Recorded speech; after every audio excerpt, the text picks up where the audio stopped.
And now to coverage of Super Bowl 57. A Santa Maria businessman who created the popular Downtown Fridays event has a big rooting interest in the Philadelphia Eagles. News Channel reporter Dave Alley joins us live from Phoenix, Arizona to explain why he's also more than just a big fan of the NFC champions. Dave.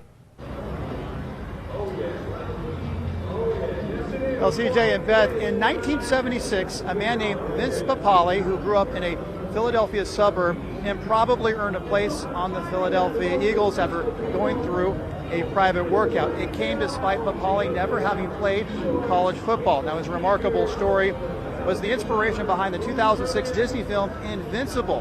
Well, several years later, another Philly native who has now is calling the Central Coast his home and has done that for many, many years. He tried to follow in Papale's footsteps and basically do the same thing. Good morning, Fuego Nation. This is Ed Carcari. Ed Carcari is a natural on the mic, enjoying a long and successful career as a Santa Maria radio personality. But right before moving here in 1989, he had a shot to play in the NFL. It had been a dream for a long time, and I was playing football in Europe with the Air Force, where he was a star defensive lineman, playing in a military league and for a German professional team. And they paid us and fed us to go, and we were treated like rock stars.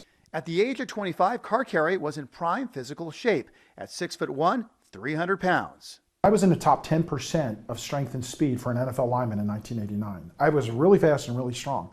Skills Carcari felt could earn him a place in the NFL, and as luck would have it, his aunt knew an assistant coach for the Philadelphia Eagles. I sent her films, which she passed on to him, and they invited me in for a one-day tryout. A dream come true for the Philadelphia area native and lifelong Eagles fan. I got to meet a lot of the team, Buddy Ryan included. After impressing the legendary coach in the weight room, Carcari then had his big chance. We go out onto the field, and they're just doing kind of some walkthroughs and then some hitting.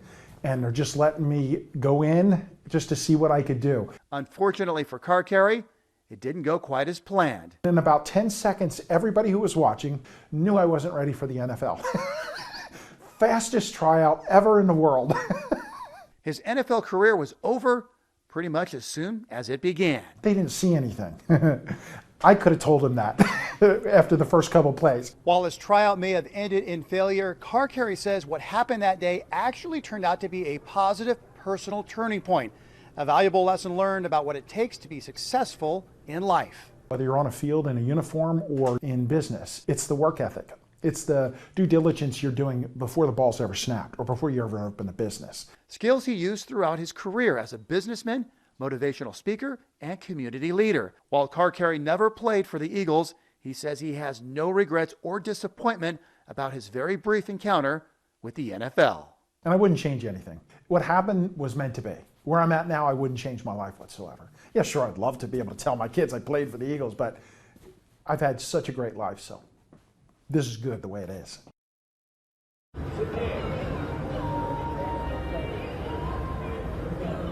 Carcari certainly wishes he could be right here in Arizona so he can cheer on his beloved Eagles in person this coming Sunday, but instead he'll be back home watching the big game on TV. As for his prediction, of course he said Philadelphia will win the game. In fact, he said the Eagles will not only win, they'll beat the Chiefs by at least 7 points. We'll see how that turns out when Super Bowl 57 is played a few miles from here in Glendale inside State Farm Stadium. In Phoenix, Arizona, I'm News Channel reporter Dave Alley. Back to you. All right, what a great backstory. Thanks, Dave. Pretty impressive. He still gets to tell everybody he tried out. That's right. For them. Oh, That's you amazing. bet. Thank you, Dave.